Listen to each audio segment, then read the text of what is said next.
It was Christmas Eve, and the quiet of the evening was broken only by the occasional car passing by on the snow-dusted street. Claire wrapped her scarf tightly around her neck as she walked slowly along the path, the chill of the winter air biting at her skin. The streets were almost deserted, most people tucked away in their homes, celebrating with family, or simply trying to escape the frigid cold. But not everyone had that luxury. She had walked this same path every day for the last few weeks, heading to her job at the local bakery.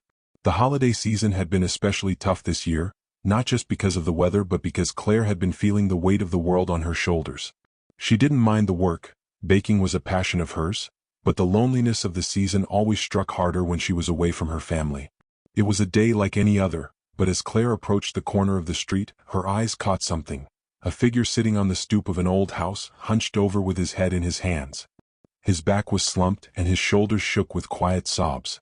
Claire's heart squeezed. She didn't know why, but something inside her told her she couldn't just walk past him. She slowed her pace, her steps becoming hesitant as she debated whether to intervene. He looked to be in his 70s, his gray hair unkempt, and his clothes, though worn, still looked expensive, like they belonged to a different time. His sadness was palpable, the kind that felt like it had no end. Without thinking too much, Claire found herself at his side, standing a few feet away. She didn't say anything at first, just waited for him to notice her presence. After a few long moments, he lifted his head, his eyes red-rimmed and puffy. When he saw her standing there, he blinked as if startled by her sudden appearance. "Excuse me, sir," Claire said softly, offering a gentle smile. "Are you okay? Is there anything I can do for you?" The man wiped his face with the back of his hand, trying to compose himself.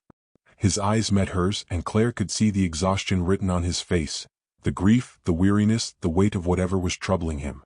It wasn't just the cold that made him look so defeated. "I'm fine," he muttered, though the lie was obvious. "Just thinking." Claire hesitated for a moment, watching him. She wasn't sure what to say, but her heart urged her to do something. She looked down at the small bag she had in her hand, a loaf of fresh bread from the bakery. She had made an extra one to bring home, but now, seeing this man sitting alone and so lost, it felt like the right thing to do. She crouched down beside him and extended the bag of bread. "I've got some fresh bread here. It's Christmas Eve and I don't know if you have a meal, but I'd like to share this with you."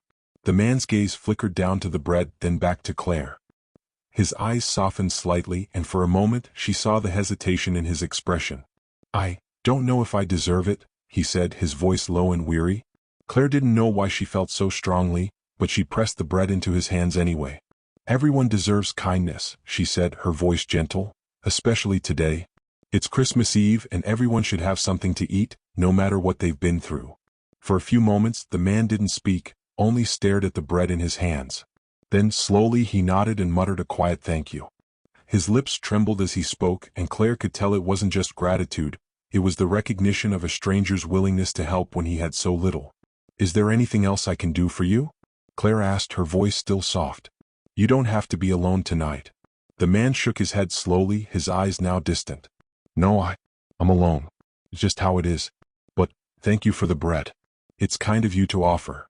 Claire wanted to say more, wanted to tell him that